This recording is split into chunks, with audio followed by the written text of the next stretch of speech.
Hello, welcome to Reimagine Halal in Asia. Today's segment, we're going to be talking about international opportunities in Japan. According to the Status Global Economy of Islamic Markets, the report is that there's actually 1.17 trillion spent on halal food last year. And it is expected that in 2024, there'll be 1.38 trillion spent. So in Have Halal Will Travel, we work with a lot of food, travel, lifestyle establishments, being able to showcase their businesses. This time around, a lot of them came up to us and say, what is a good way for us to actually move into Japan? What are some of the considerations and what are some of the things that we should think about before we make our first step? So today, we're actually very privileged to actually invite Mr. Nakagawa-san with us for this sharing session. So let us invite Mr. Nakagawa to our sharing session over here today. Hello, Mr. Nakagawa. Good morning. Hello, Alvin. Hello, good afternoon. Yes. Mr. morning. Nakagawa-san is actually the CEO and founder of the Muslim Omotenashi Center in Japan. So Mr. Nakagawa actually has very wide experience in handling various businesses, bringing from overseas into Japan itself, from consulting to establishing their brands and retail presence as well. So we are very excited to have you to be able to share with us some of your experience and what you have seen in your previous case studies as well. So would you like to start your presentation and then share with us how an F&B establishment can actually think of going into Japan, yes, and what are the considerations they need to have? Thank you. Welcome to my presentation, and thank you for joining. My name is Keigo Nakagawa from Muslim Omotenashi Center, Japan. So today's my theme is exporting halal products to Japan. Not only the products, but also the offering services. I would like to mention them. So today's presentation topic is in slide. It's common knowledge that expanding into overseas market is difficult at best. This is especially true in countries that have a completely different culture and tradition. This presentation offers guidance to those who seek to expand into the Japanese market.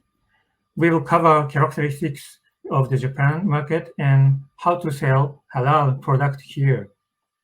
Throughout our presentation, you will learn the status of the market in Japan, how some Japanese may perceive halal, and opportunities that exist to tap into it.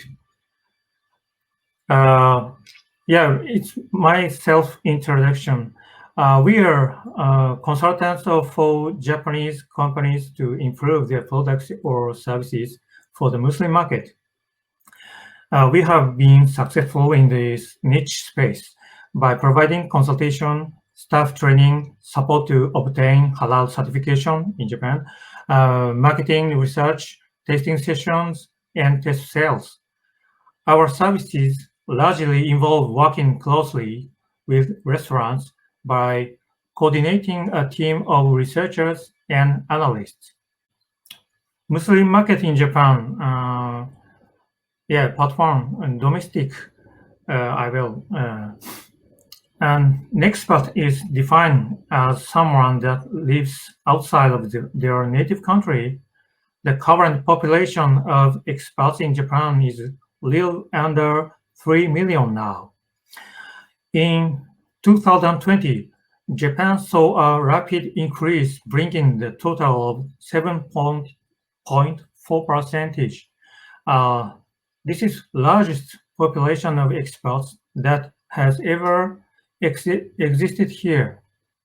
The Muslim population in Japan is but approximately 230,000 only, which is less than 0.2% of the total population in Japan. The focus on this market should not be our priority, I think. And regarding to products, the domestic market here in Japan has always been small. Due to the implication of the ban on tourists entering Japan now, the Muslim market has decreased in size dramatically. Therefore, it's even more difficult to capitalize on. Regarding to restaurants, there are Indian and Pakistan restaurants like photo, which are run by the Muslim community for the Muslim community. Other halal restaurants exist that for Muslim tourists are sometimes managed by Japanese entrepreneurs. They cannot gain non-Muslim majority market well. They have proven to be unsuccessful in gaining market share for non-Muslim in Japan. Yeah, well, we are seeing the online transition now. There are a total of approximately 200 messages and musalla, yeah, mostly musalla, all over Japan. They range from small sharing rooms in apartment to our small dedicated buildings. Halal shops are typically located in close proximity to masjid. Over the past few years, the customers that are using online services has expanded, even more so this year due to COVID-19. There are well-known halal shops have added online service to their offering now. Some examples that you may know are Al-Falah, Padma, and Nasco. Due to extremely competitive pricing, the global trend is for brands to switch or add on Amazon account where they sell their products. Yeah, so why it hasn't expanded widely? Yeah, because lack of education and interest regarding halal products and offerings is a major factor as to why it hasn't expanded. At one time, that trend for non-Muslim people in Japan was present, but it was just for a limited time. For several years, it was unique and impressive for Japanese, especially in the business industry. And it was even introduced in the mainstream media many times. Now, but people cannot relate to halal to their products. So the attention span was very low. Evangelists for halal products often emphasize that ingredients are healthy and the importance of being accountable for traceability. Yes, it's true. And very important, we know.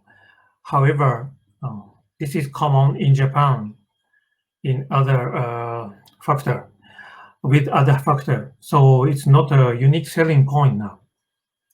The current perception in Japan is that businesses that use the halal certification label on their branding is that they are not authentic to the true meaning.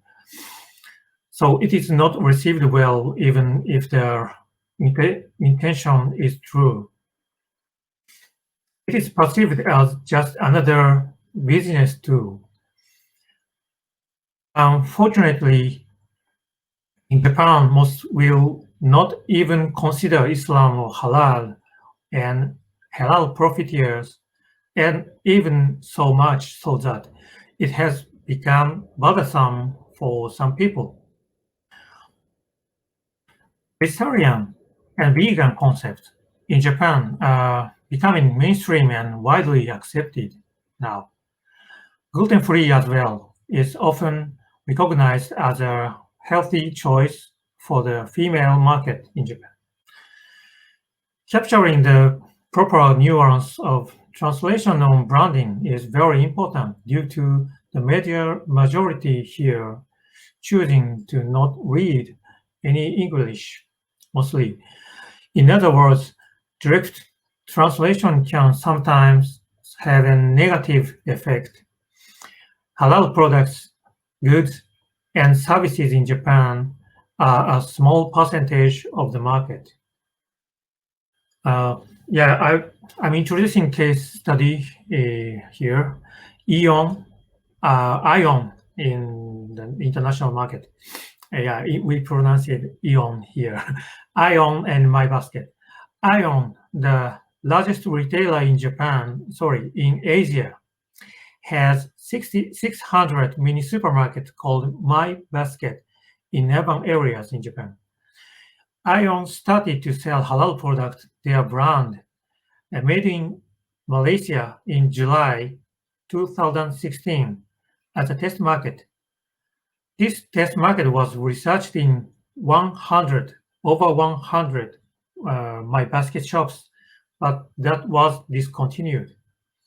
Around that time, organic series was started to sell the same time as halal, and organic did well and stayed on as a main product. Here, well, we up until this point, we have discussed all the roadblocks, problems, and challenges facing halal products in Japan. Rest assured, all is not lost. Here, my recommendation to have success in Japan. Recommended strategies. One, the first of all, the best way is to not emphasize halal.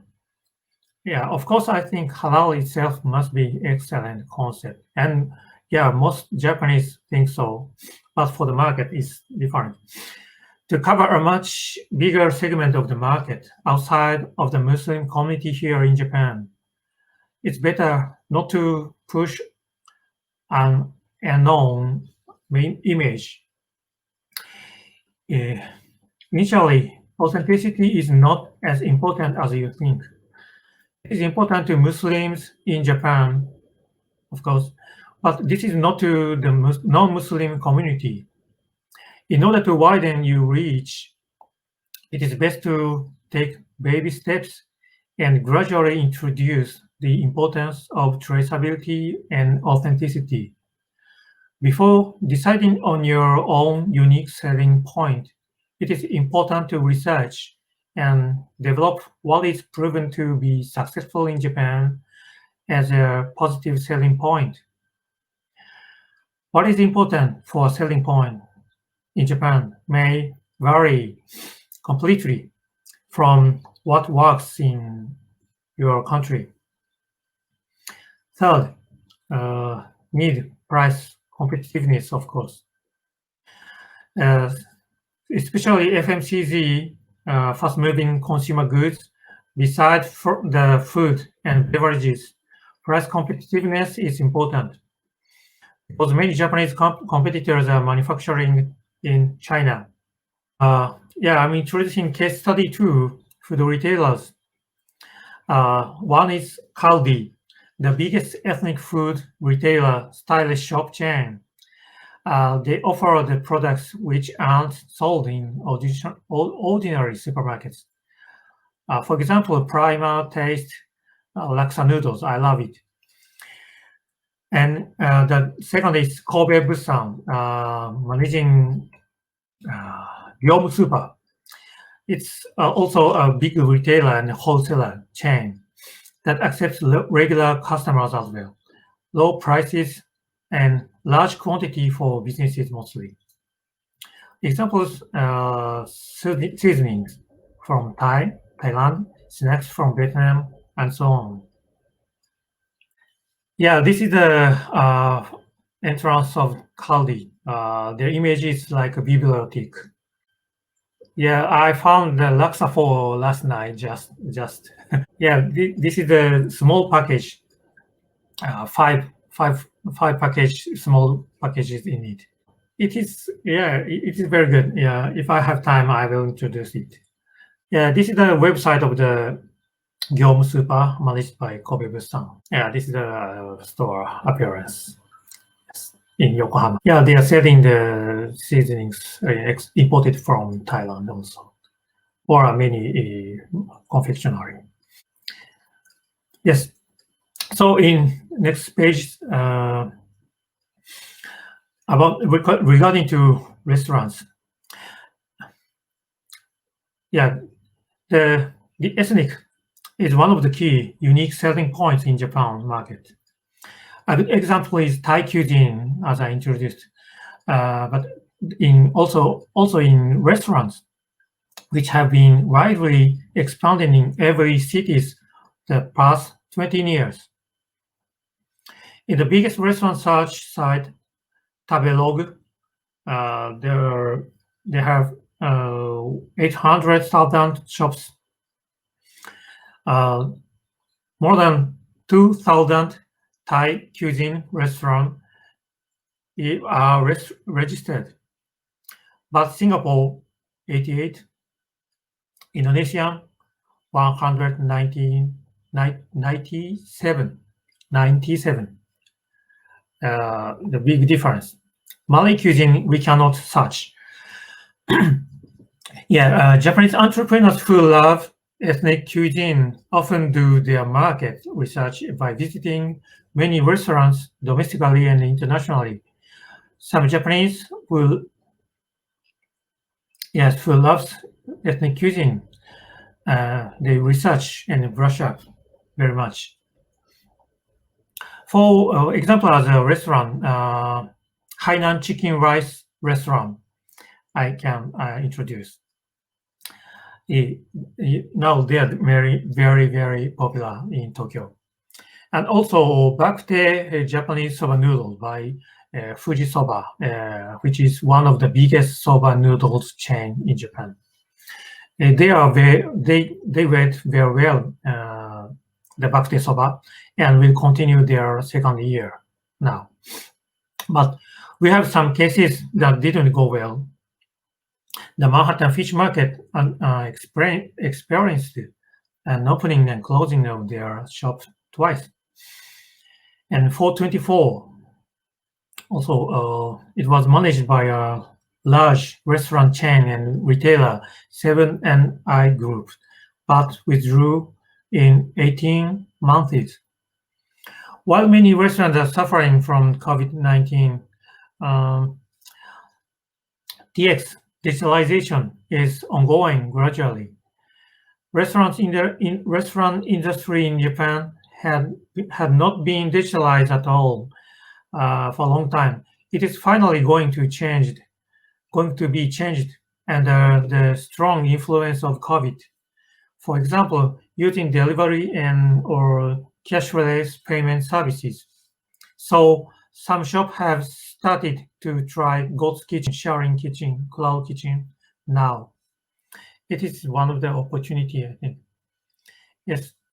Yeah, this is the appearance of the Fuji Soba noodles chain shop. They offered bakte soba noodle. Yes, Hainan chicken rice restaurant.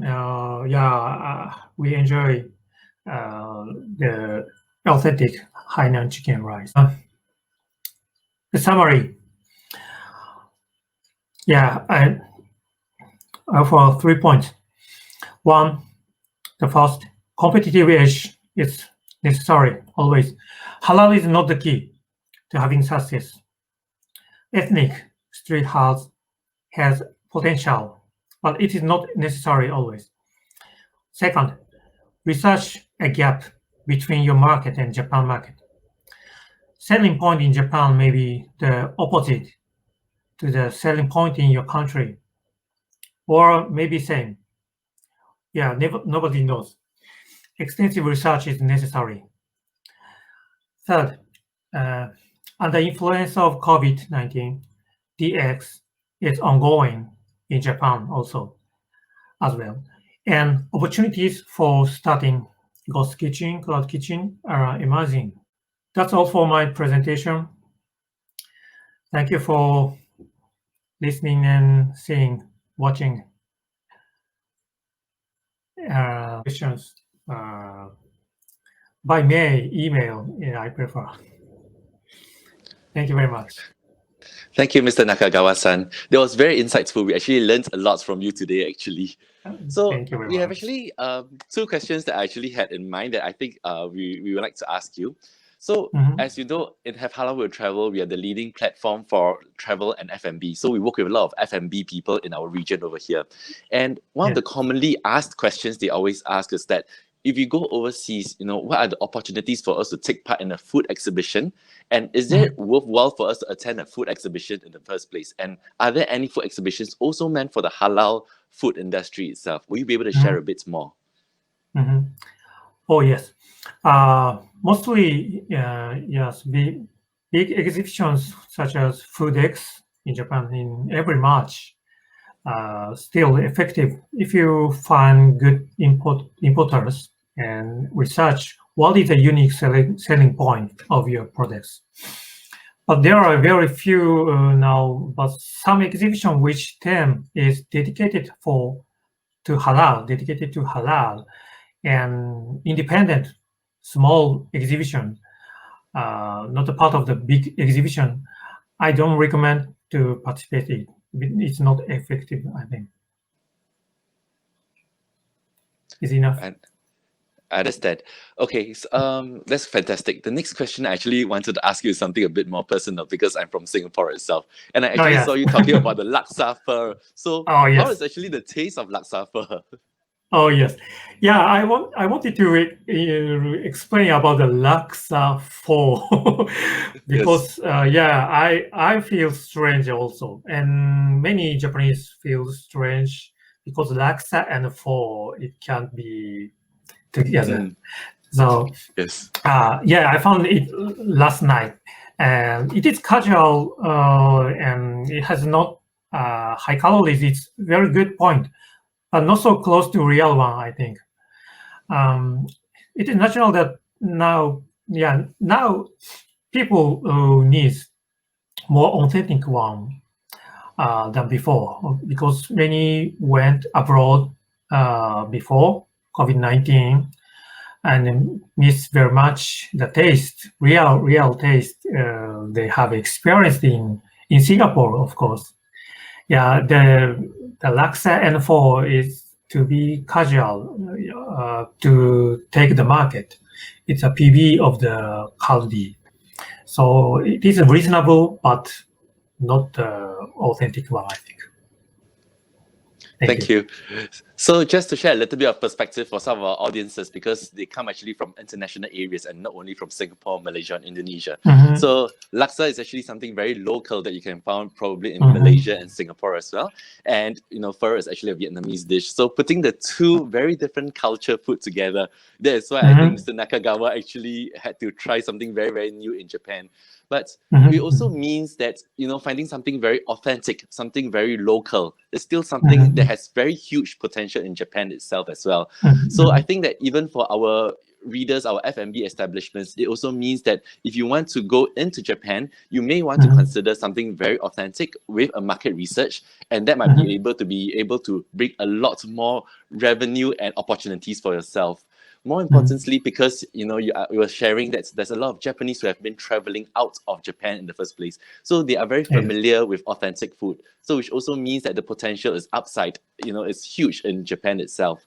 I think another thing we also learned from you in today's sharing session is that actually, halal is something that helps, the Muslim friends being able to practice their faith when they travel and be able to eat halal food. But to be able to penetrate into Japan markets, I think at the end of the day, it is still finding that unique selling point, that authenticity, and so as the taste that resonates and work together with the Japanese culture. Yes, so having a halal food concept together with an excellent taste that is acceptable, this will be the secret to creating a fantastic entry into Japan. Yes. Of course, one other small thing I also realized as well is that, there are so many different ways of entering. We shared about going to a restaurant. We shared about, having ready-to-eat packets that can be distributed in supermarkets, in individual unique ethnic stores, as well as there's also talking about potential, ghost kitchen, or what we sometimes know as cloud kitchen as well. Yes, the different opportunities also means that it can be confusing for any F&B establishment to want to go into Japan in the first place. I think that is where Mr. Nakagawa, with your business, is able to support these businesses in providing the right consultancy and the right concept of how you should approach the entry into Japan much more smoothly to ensure a good success for your business. Yes. Thank you. So, no, thank you very much. I think this is a fantastic sharing session for all of us. So thank anyway, you. Yeah, we are coming to the end of this session as well. So once again, I just want to thank you, Mr. Nakagawa-san, for sharing so much with us and letting us understand Japan once more. At the same time, for our readers and our audiences, if you have any plans of moving into Japan, feel free to look for us and have Halal World Travel, or of course Mr. Nakagawa in the Muslim Omotenashi Center itself, and we'll be happy to work together with you. All right, thank you again, and let me sign off by wishing you all a great day ahead. Thank you. Bye-bye. Thank you very much. Thank you for the opportunity. Thank you very much. Bye. Thank you.